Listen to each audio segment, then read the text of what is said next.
The question is, we have the determinant whose first row entries are a square plus 1, ab, ac.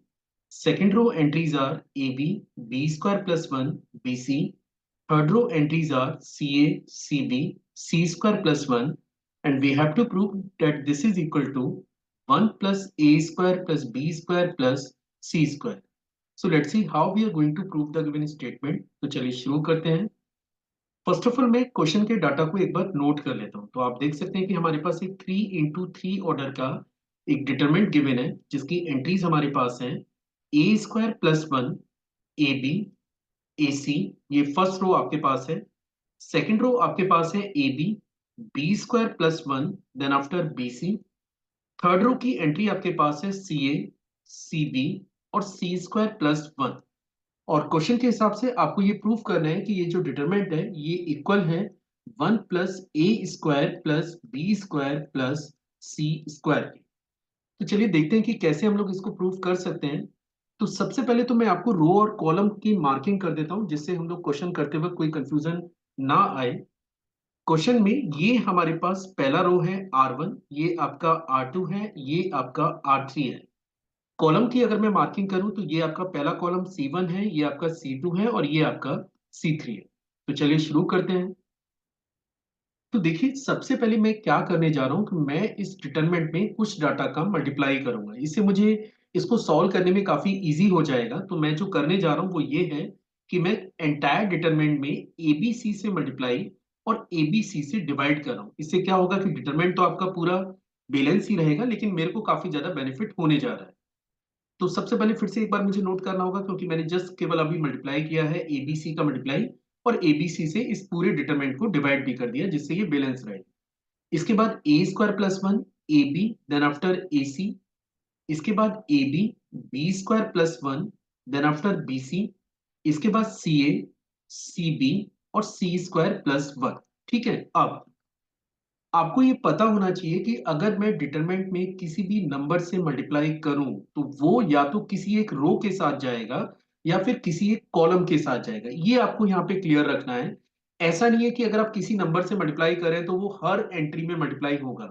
तो यहाँ पे आप देख सकते हैं कि मैं क्या करूंगा कि इस ए को मैं R1 के साथ मैनेज करने जा रहा हूं, बी को मैं R2 के साथ मैनेज करूंगा और सी को मैं R3 के साथ मैनेज करूंगा। और अगर मैं ऐसा करता हूं तो अब ये डिटरमिनेंट आपको नजर आएगा ए बी सी।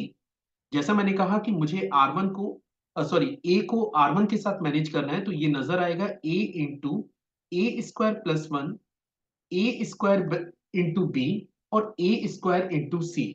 ये जो बी है मैं इसको R2 के साथ यूज कर रहा हूं तो ये बनेगा A B square B into B square plus 1 और उसके बाद बी स्क्वायर सी। सी को हम लोग यूज करने जा रहे हैं R3 रो के साथ तो ये बनेगा सी स्क्वायर ए, सी स्क्वायर बी और इसके बाद सी इंटू सी स्क्वायर प्लस 1। तो मैं एक्सपेक्ट कर रहा हूं कि जो मैंने किया है वो आपको क्लियर होगा। और अब मैं फिर से इसके रिवर्स प्रोसेस में जा रहा हूं। देखिए मैंने अभी ए का R1 में मल्टीप्लाई किया, बी का R2 में मल्टीप्लाई किया और सी का R3 में मल्टीप्लाई किया। और अब मैं इसको कॉमन भी ले रहा हूं लेकिन कॉमन मैं लूंगा कॉलम से। तो ये आपका C1 कॉलम है, ये C2 कॉलम है, ये C3 कॉलम है। आप एक चीज चेक कर सकते हैं कि ये जो ए क्वांटिटी है ये पूरे के पूरे कॉलम C1 में मौजूद है। सिमिलरली बी आपका सेकंड कॉलम में मौजूद है और सी आपका C3 कॉलम में मौजूद है ना। तो जो बी है वो C2 कॉलम में मौजूद है और सी आपका C3 कॉलम में मौजूद है और ए आपका C1 कॉलम में मौजूद है। तो अब इसे कॉमन ले लेते हैं और फिर से वो कंडीशन आपको याद होनी चाहिए कि अगर आप कुछ कॉमन लेते हैं या फिर आप कॉमन कुछ मल्टीप्लाई करते हैं तो या तो वो किसी एक रो से कॉमन आएगा या फिर किसी एक रो में ही मल्टीप्लाई होगा। तो चलिए अब कॉमन लेना स्टार्ट करें। तो पहले कॉलम से ए, दूसरे कॉलम से बी, थर्ड कॉलम से सी मैंने फिर से कॉमन ले लिया। और एबीसी तो पहले से चल रहा है, ये वाला डाटा तो पहले से चल रहा है। और अब आप देख सकते हैं कि जो डिटरमिनेंट आपके पास बचा है क्योंकि मैंने फर्स्ट कॉलम से ए कॉमन लिया है तो ये नजर आएगा A square plus 1, this is B square, this is C square. Second column की एंट्रीज की बात करें तो ये नजर आएगा A square, B square plus 1, then after C square. और थर्ड कॉलम की एंट्रीज की अगर मैं बात करूं तो ये नजर आएगा ए स्क्वायर, बी स्क्वायर और सी स्क्वायर प्लस 1 की। तो मैं एक्सपेक्ट कर रहा हूँ कि यहां तक आपको पूरा समझ में आया होगा। अब आप चाहे तो इस एबीसी को एबीसी से डायरेक्टली कैंसिल कर सकते हैं। अब इसका क्वेश्चन में कोई और यूज नहीं है। ठीक है, चलिए अब हम R1 को ऑपरेट कर रहे हैं। मैं R1 इस रो में एक ऑपरेशन लगा रहा हूं, that is R1 plus R2 plus R3। अब आप देख सकते हैं कि इनकेस अगर मैं इस टाइप से इसको ऑपरेट करूंगा ना, तो इससे फायदा मुझे ये हो रहा है कि मेरे डिटरमिनेंट के जो फर्स्ट रो की सारी एंट्रीज हैं वो सेम हो जाएगी। मतलब आप इसे लिख सकते हैं 1 + a² plus B square plus C square. ये भी आपका 1 + a² plus B square plus C square. और ये भी आपको मिलेगा 1 + a² plus B square plus C square. ठीक है, और बाकी के रो पे कोई इफेक्ट नहीं आएगा क्योंकि आपने जो ऑपरेशन लगाया है वो केवल R1 में अप्लाई किया है। तो ये आपका सी स्क्वायर, ये आपका सी स्क्वायर और ये आपका सी स्क्वायर प्लस 1। यहां पे आप देख सकते हैं कि ये जो R1 रो है इसमें हर एक एंट्री सेम है। और फिर से सेम कॉन्सेप्ट कि अब आप इसे कॉमन ले लीजिए। जैसे आप इसे कॉमन लेंगे तो ये बनेगा 1 + a² plus B square plus C square. ये डिजिट आपकी कॉमन आ गई। और इसके बाद जो डिटरमिनेंट आपको नजर आएगा वो है 1 1 1, that is b² plus 1 b² c² and then after c² plus 1 के। ठीक है, देखिए अभी अगर मैं इसमें थोड़ा सा और इसको आसान बना लूं तो फिर ओपन करना भी आसान हो जाएगा। और आप देख सकते हैं कि ऑलमोस्ट रिजल्ट तो हमारा आ ही चुका है। 1 + a² प्लस के b² प्लस c² मुझे प्रूफ करना था। तो ये क्वांटिटी तो आपको अलग से यहाँ नजर आ रही है। तो ऑब्वियस सी बात है, ये जो एंटायर डिटरमिनेंट है ये 1 के इक्वल प्रूफ हो जाना चाहिए। इनकेस अगर मैं इसे 1 प्रूफ कर दूं तो फिर हमने ये प्रूफ कर लिया है कि जो लेफ्ट हैंड वाला डिटरमिनेंट है उसकी वैल्यू है 1 + a² plus b² plus c²। लेकिन अभी हमें इसके ऊपर काम करना होगा कि इसे हम लोग 1 कैसे प्रूफ करेंगे। तो मैं फिर से एक बार मार्किंग कर देता हूं, ये आपका C1 है, ये आपका C2 है और ये आपका C3 है। तो C2 को मैं ऑपरेट कर रहा हूं, that is C2 minus C1। ये ऑपरेशन आप लगा सकते हैं, इससे डिटरमिनेंट की वैल्यू अनचेंज रहती है। आप चाहें तो प्रॉपर्टी में जाके चेक कर लें।